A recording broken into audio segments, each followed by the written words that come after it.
మత్తయి సువార్త 10వ అధ్యాయం. మత్తయి సువార్త 10వ అధ్యాయం చదువుతున్నాం.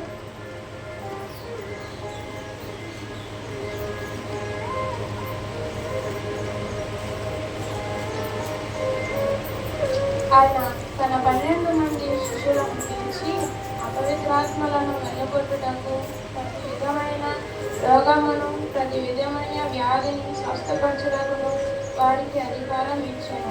ఆ 12 మంది అపోస్తుల పేరేమనగా, మొదట పేతురనబడిన సీమోను, అతని సహోదరుడగు ఆంద్రేయ, జేపాదాయి కుమారుడగు యాకోబు, అతని సహోదరుడు యోహాను, ఫిలిప్పు, బర్తలోమాయి, తోమ, సుంకరి అయిన మత్తాయి, అల్ఫయి కుమారుడగు యాకోబు, అద్దాయి అన్న మారుపేరు గల ఎఫ్రాయి, కనానీయుడైన సీమోను, ఆయన అప్పగించిన ఇస్కరియోతు యూదా.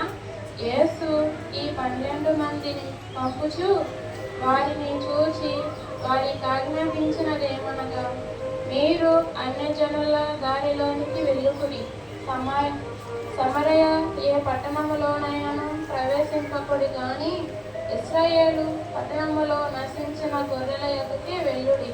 వెళ్ళుచు పరలోక రాజ్యము సమీపించి ఉన్నదని ప్రకటించుడి, రోగులను స్వస్థపరచుడి, చనిపోయిన వారిని లేపుడి, కుష్ఠిరోగులను శుద్ధులుగా చేయుడి, దయ్యములను వెళ్ళగొట్టుడి, ఉచితముగా పొందితిరి ఉచితముగా ఇయ్యుడి.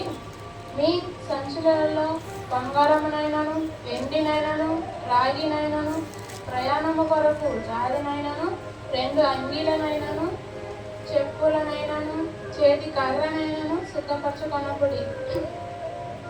పనివాడు తన ఆహారమునకు పాత్రుడు కాడు.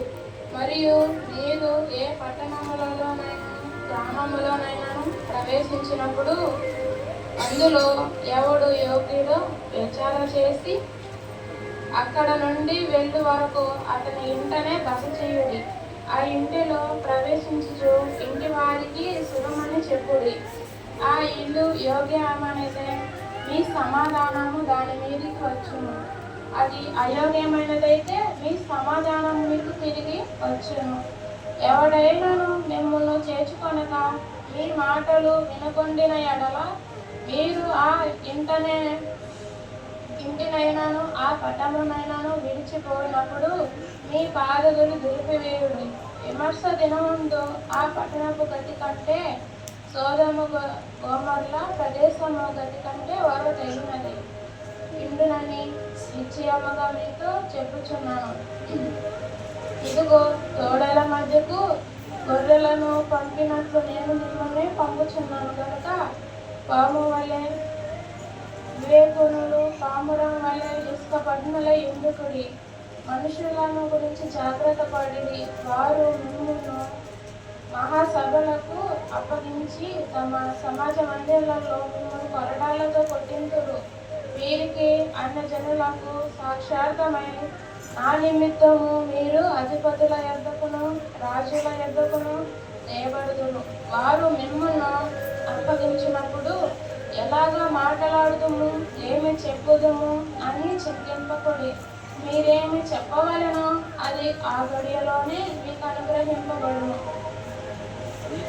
మీ తండ్రి ఆత్మ మీలో ఉండి మాట్లాడునే కానీ మాట్లాడేవారు మీరు కాదు. సహోదరుని తండ్రి కుమారుణ్ణి మరణముకు అప్పగించగలరు. పిల్లలు తల్లిదండ్రుల మీద లేచి వారిని చంపించగలరు. మీరు నా నామమున నిమిత్తము అందరి చేత ద్వేషింపబడుదురు. అంతము వరకు సహించిన వాడు రక్షింపబడును. వారు ఈ పట్టణములలో మిమ్మును హింసించినప్పుడు మరి యొక్క పట్టణమునకు పారిపోడి. మనుషుల కుమారుడు వచ్చు వరకు మీరు ఇశ్రాయేలు పట్టణములలో సంసారము చేసి ఉండదని నిశ్చయముగా మీతో చెప్పుచున్నాను. శిష్యుడు బోధకుడు కంటే అధికుడు కాడు, దాసుడు యజమానుని కంటే అధికుడు కాడు. శిష్యుడు తన బోధకుని వలనే ఉండిన చాలు, దాసుడు యజమానుని వలనే ఉండినా చాలును. ఇంటి యజమానునికి బయల్జెబని వారు పేరు పెట్టి ఉండిన ఎడల ఆయన ఇంటి వారికి మరి నిశ్చయముగా ఆ పేరు పెట్టుదురు కదా. కాబట్టి మీరు వారికి భయపడకుడి. అరుదైనదేది బయటపరచబడబోదు, రహస్యమైనదేది తెలియబడకపోదు. చీకటిలో నేను మీతో చెప్పినది మీరు వెలుగులో చెప్పుడి, చెవిలో మీకు చెప్పబడినది మేడల మీద ప్రకటించుడి.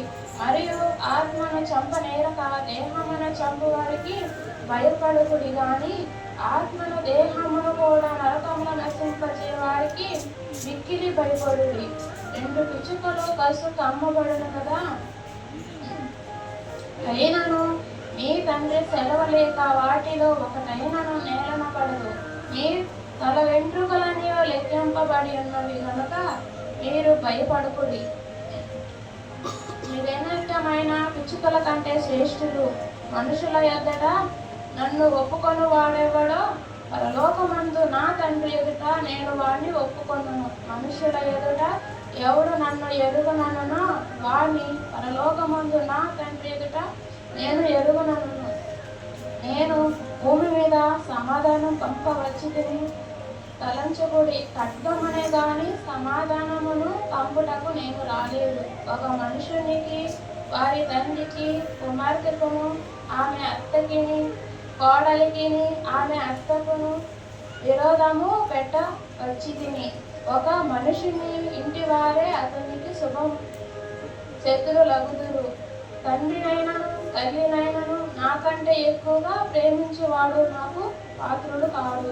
కుమారునైనను కుమార్తెనైనను నాకంటే ఎక్కువగా ప్రేమించేవాడు నాకు పాత్రుడు కాడు. తన సిలువను ఎత్తుకొని నన్ను వెంబడింపని వాడు నాకు పాత్రుడు కాడు.